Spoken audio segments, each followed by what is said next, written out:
Bonjour à tous et à toutes, j'espère que vous allez bien. Aujourd'hui, on part sur les traces des soulèvements vendéens qui a lieu entre 1793 et 1796, opposant des combattants catholiques et royalistes de l'ouest de la France aux troupes du gouvernement révolutionnaire. Plusieurs chefs conduiront les armées pour tenter de sauver la monarchie et le roi. Vous voulez en savoir plus sur la guerre de Vendée? Venez avec moi. La guerre de Vendée ne trouve pas son origine directement dans la Révolution de 1789, qui a même été plutôt bien accueillie par les habitants de cette région. En revanche, les populations locales, et notamment les paysans largement majoritaires, ont très vite été déçus par le nouveau pouvoir. Entre 1790 et 1793, la Convention nationale ordonne plusieurs mesures majeures entraînant une révolte de l'Ouest dès juillet 1793. Les obligations visant à mettre fin au principe de l'Ancien Régime et de contrôler le clergé. Deux mesures sont adoptées. L'obligation des prêtres à prêter serment sur la constitution civile du clergé.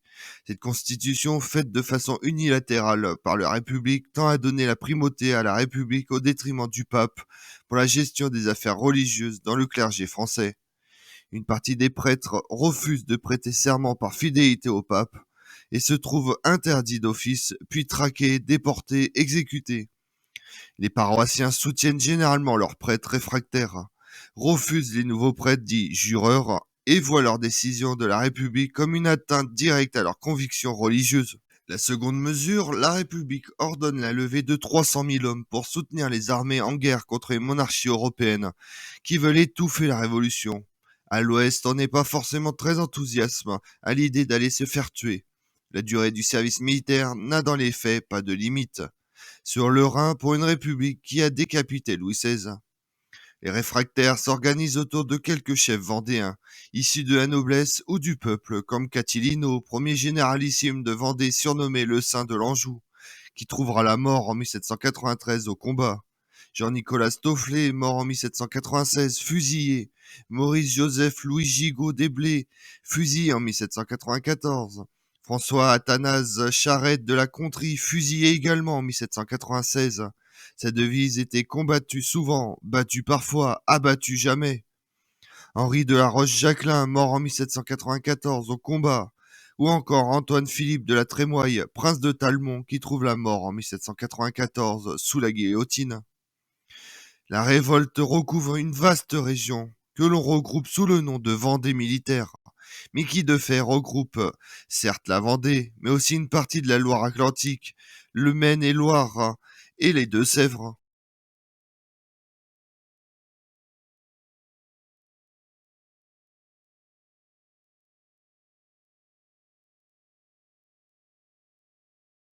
Le pouvoir souhaitant enrôler 300 000 hommes pour combattre les différentes puissances européennes, mais les Vendéens refusent de se plier à cet ordre. Le 10 mars, une émeute meurtrière éclate à Montchicoul, quand les représentants de l'État viennent enrôler les paysans. C'est le début des guerres de Vendée. À la suite de cet événement, le sacristain Jacques Catilino prend la tête d'une véritable armée de paysans et s'empare de Cholet le 14 mars. Désireux de renverser la révolution, ils sont rapidement rejoints par plusieurs nobles de la région. Après avoir pris Angers sans difficulté le 23 juin, l'armée catholique et royale est menée à l'attaque de Nantes le 29 juin, qui est protégée par le maire Bacot. Le nouveau généralissime se présente devant la ville de Nantes à la tête de 40 000 hommes, tandis que Charette doit le seconder avec 10 000 insurgés du pays de Retz et du Bas-Poitou au sud de la ville. Mais cette expédition est mal combinée, elle vient échouer contre les efforts des habitants et d'une garnison de 12 000 hommes. Le 29, Jacques Catilino, qui attaque la porte de Rennes, où un coup de feu tiré d'une fenêtre le blesse. Voyant leur chef grièvement frappé, les Vendéens reculent et sont défaits. Au soir du 29 juin, alors que retentissent les derniers coups de feu, Catilino est transporté sur une civière direction Saint-Florent-le-Veil. Ses proches accourent, bien que l'on juge son état sans gravité. Le 13 juillet, une fièvre violente empire son mal. Il meurt le 14 juillet 1793. Lorsque la Vendée se soulève à la mi-mars 1793, les bandes angevines, qui se placent sous les ordres de Charles Melchior Artus de Bonchamp, se baptisent armée chrétienne. Dès la fin du mois, cependant, d'autres noms apparaissent, armée catholique et romaine et armée catholique et royale. Déjà en 1792, alors qu'il prépare le troisième camp de Jalès dans le Bas-Languedoc, le comte de Saillant avait pris le titre de général de l'armée chrétienne et royale de l'Orient. On peut penser que ces appellations ne sont pas d'origine populaire, mais qu'elles ont été choisies par les chefs nobles de l'insurrection. Au cours de l'année 1793, on prend l'habitude de distinguer plusieurs armées. L'armée de Charette dans les marais bretons, l'armée catholique et royale d'Anjou et du Haut-Poitou, celle du Bas-Poitou et du pays de Retz au sud de la Loire. Quant aux bandes de chouans qui au nord de la Loire se joignent aux Vendéens lors de la virée de Galerne, elles prennent le nom d'armée catholique et royale du Bas-Anjou et de la Haute-Bretagne. Malgré ces titres, il ne s'agit que d'un regroupement fluctuant de bandes autour d'un chef qui exerce son autorité sur les gens de sa mouvance ou de sa clientèle. Les seules unités à avoir une existence et une organisation quasi permanente sont les compagnies de paroisse, rassemblant les membres de communautés rurales, parents, amis ou voisins, qui élisent leur capitaine. Alors que les 2 tiers des insurgés sont des paysans, ceux-ci ne représentent que la moitié des effectifs de ces compagnies. Le reste se compose d'artisans, de boutiquiers, parfois de tisserands. Le point faible de cette armée sont les services de santé et d'intendance embryonnaires, ainsi que le manque de combattants permanents. Malgré le renfort de déserteurs républicains, d'Allemands ou de Suisses, l'armement et l'approvisionnement en munitions sont également déficitaires. Quant à la cavalerie, elle ne comprend que les chefs nobles, quelques gardes de chasse et des paysans en sabots montés sur des chevaux de trait. Enfin, l'artillerie n'est constituée que de vieilles coulevrines pris dans les châteaux et de quelques canons pris aux républicains, ce qui la rend incapable de s'opposer en race campagne à une forte armée républicaine ou de percer les murs d'une ville comme Granville. Le plus hardi de ces nobles est le jeune Henri de la Roche-Jacquelin, 20 ans. Ce sous-lieutenant de cavalerie, issu d'une famille de haute noblesse, avertit ceux qui viennent le solliciter. Allons chercher l'ennemi. Si je recule, tuez-moi. Si j'avance, suivez-moi. Si je meurs, vengez-moi. Armés de faux et de fourches, résolus et enthousiastes, les insurgés chassent les bleus, les soldats de la République étant ainsi nommés en raison de leur uniforme, et rétablissent le culte catholique dans leur village. Dans les villes de la région, à Beaupré, à Villers, à Cholet le 17 mars, Chamilly le 11 avril, Bessures le 12 mai, Thouars le 5, Fontenay le 25, Saumur le 9 juin, les insurgés trouvent les fusils et les canons qui leur manquent. Prenant de l'assurance, ils constituent une armée catholique et royale, avec environ 40 000 hommes indisciplinés et sans expérience militaire, à l'exception d'une dizaine de milliers d'anciens soldats. Cette armée va néanmoins aller de succès en succès jusqu'à conquérir Angers le 18 juin.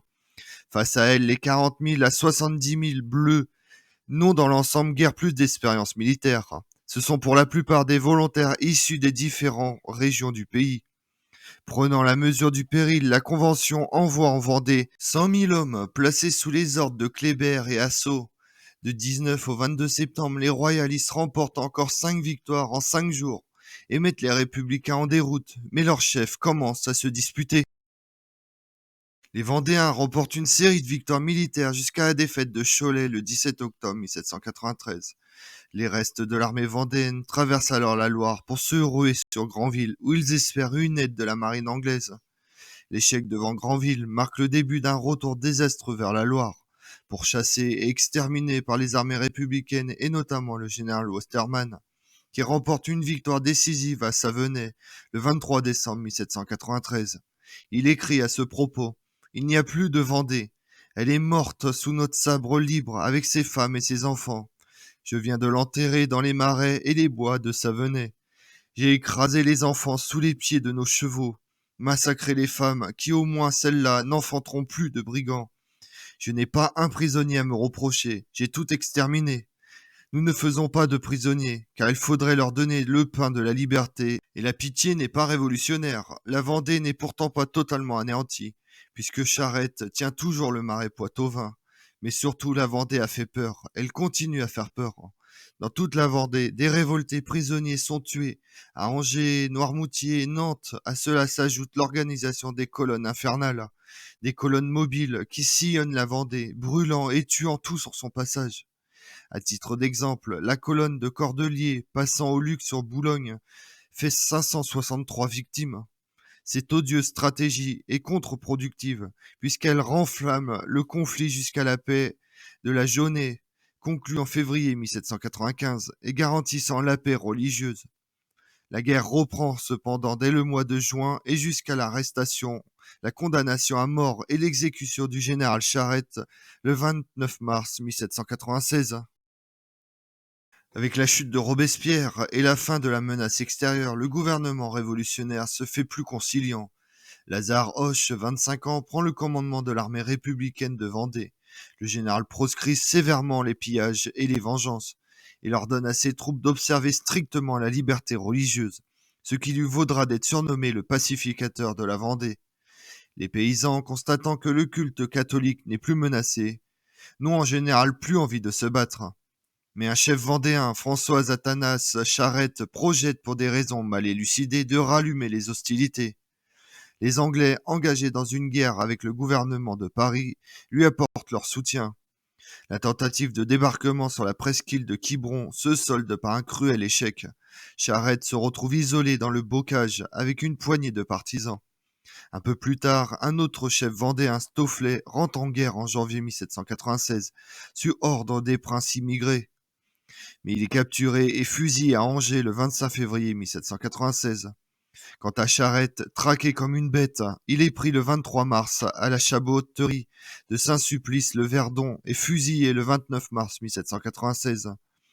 Les combats sont finis, mais le souvenir des atrocités va alimenter les rancœurs et les conspirations chez de nombreux Vendéens et Chouans. Le plus célèbre de ces derniers, Georges Cadoul, entra bien plus tard dans un ultime complot royaliste. Comme on l'a vu, les guerres de Vendée ont connu leur plus forte activité entre 1793 et 1796, mais des combats ont perduré jusqu'en 1832. Plusieurs raisons sont à l'origine de ce soulèvement populaire qui a pris la forme d'une véritable guerre civile, notamment la suppression de la religion catholique. Je vous remercie d'avoir suivi cette vidéo en ma compagnie. Si vous voulez connaître mes autres vidéos, retrouvez-moi sur ma chaîne YouTube Tout sur l'Histoire avec Damien, mais également sur les réseaux sociaux, Twitter et Instagram, Histoire Damien. Et pensez à liker, commenter et vous abonner. Je vous remercie à tous.